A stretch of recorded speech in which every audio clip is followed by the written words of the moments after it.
안녕하세요. 건강 스토리텔러 정화입니다. 네, 일반적으로 우리는 남성이 여성보다 더 암에 걸리는 확률이 높다라는 인식이 있는데요. 최근 발표된 통계치에서는 반대로 여성의 암 발병률이 남성을 최초로 추월했습니다. 사실 이에 대해서 전문가들은 여러 가지로 해석을 하고 있는데요. 인식 개선이 이루어지면서 금연을 하는 남성의 수치가 올라가다 보니까 폐암 발병률이 어느 정도 하락하기도 했고, 또 과거보다 먹을 게 풍족해지면서 과도한 동물성 지방 섭취 등으로 남녀 비만율이 높아지는데, 아무래도 외부 활동이 적은 주부 비중이 남성에 비해 높아서 그렇다고 분석하는 시각도 있습니다. 그래서 여성의 경우 유방암, 갑상선암, 대장암, 폐암, 위암, 췌장암 순이었는데요. 암 발병 원인 중 식생활에 의한 요인이 약 30%로 유전이나 환경적인 요인, 감염 및 방사선을 통한 암 발병률보다 높은 것으로 나타났습니다. 예전에 히포크라테스가 음식으로 고치지 못하는 병은 의사도 못 고친다 라고 했다고 하는데, 그 이야기가 틀린 말은 아닌 것 같아요. 네, 예전에 자취를 하면서 매일 점심 저녁을 라면이랑 편의점 도시락으로 해결하는 친구가 있었는데요. 그래서 너 건강 생각해서 잘 챙겨 먹어야 돼 이렇게 말했더니, 그 친구가 하는 말이, 야, 암이고 병이고 그거 다 유전이야. 담배 맨날 피우는 할아버지도 80대까지 건강하게 살고 매일 라면 먹고 사는 사람도 병원 가서 진찰해보면 건강하다더라, 이렇게 이야기하더라고요. 그 친구의 말이 완전히 틀렸다고 할 수는 없지만, 이번 국가암정보센터에서 발표한 가장 큰 요인은 식생활이라는 결과가 나왔으니까 맞는 말이라고 하기도 어렵겠죠. 살이 찌게 되면 여성은 폐경 후 체질량 지수가 5씩 증가할 때마다 9에서 19% 유방암 발생을 늘리게 됩니다. 그 이유는 비만이 되면 여성 호르몬 수치가 같이 높아지는 것에 따른 것인데요. 그래서 유방암은 폐경기 여성이 많은 50대가 약 30%, 또 60대가 20%가량으로 절반을 차지하면서 50대 미만과 70대 이상의 비율에 비해서 많이 집중된다는 것을 알 수가 있죠. 네, 제가 방금 전에 살이 찌게 되면 유방암 발병 위험이 높아질 수 있다고 말씀드렸잖아요. 이 식습관 관련성이 높은 대장암, 위암도 여성 환자가 남성에 비해서 높아졌습니다. 남성의 대표적인 암 종류가 폐암과 대장암이었는데, 모두 여성의 비중이 더 높아진 만큼 꼭 관리가 필요할 것 같습니다. 과거보다 경제적인 부분이 풍요로워지면서 고기가 밥상 위에 올라오는 일이 대단한 일이 아니게 되었죠. 그렇다 보니까 동물성 지방, 포화지방의 섭취율이 높아지고, 특히 발암물질을 늘리는 치킨과 같은 튀김류, 또 양념, 갈비 같은 구이류의 종류가 많아진 것도 그 이유에 해당된다고 합니다.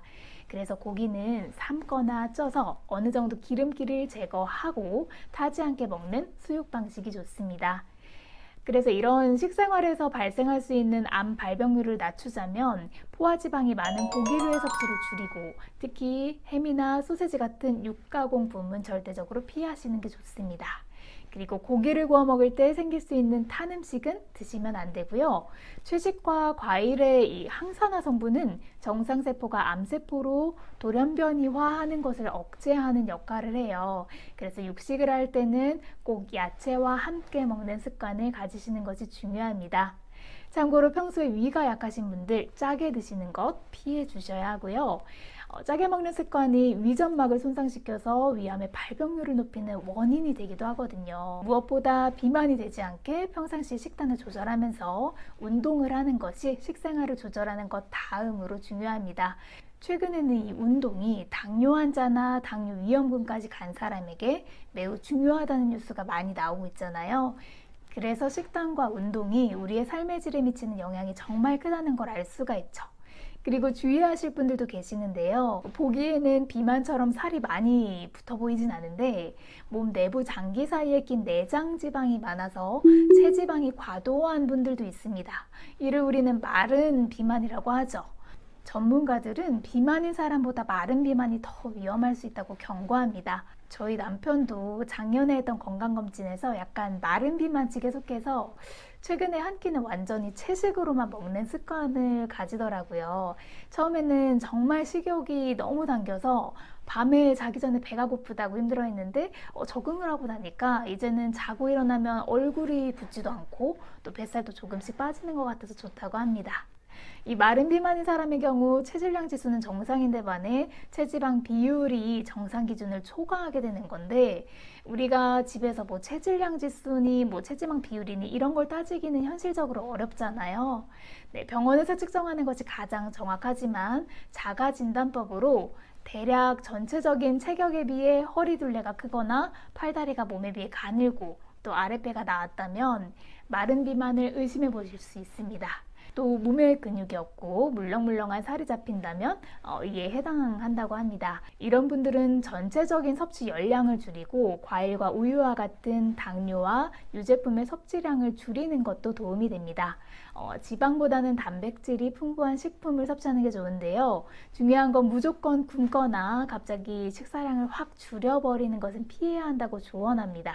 그 이유는 굶게 되면 우리 몸에서 지방이 먼저 빠지는 게 아니라 이 근육과 탄력층이 빠지면서 체중이 감소하기 때문인데요. 이 근육은 우리의 몸에서 면역 체계를 활성화하는 매우 중요한 역할을 하기 때문에 근육은 유지하면서 지방은 분해하는 방식의 다이어트를 하시는 것이 가장 좋습니다. 네, 그래서 오늘 내용은 여성이 남성보다 암 발생률이 높은데 그 이유 중 하나가 식생활과 비만율에 기인한다는 내용을 다뤄봤고요. 건강하게 식단과 운동을 병행하시면서 치유를 하시고 또 몸을 잘 지켜나가셨으면 좋겠습니다. 오늘 준비한 내용은 여기까지고요. 시청해주셔서 감사합니다. 항상 건강하세요.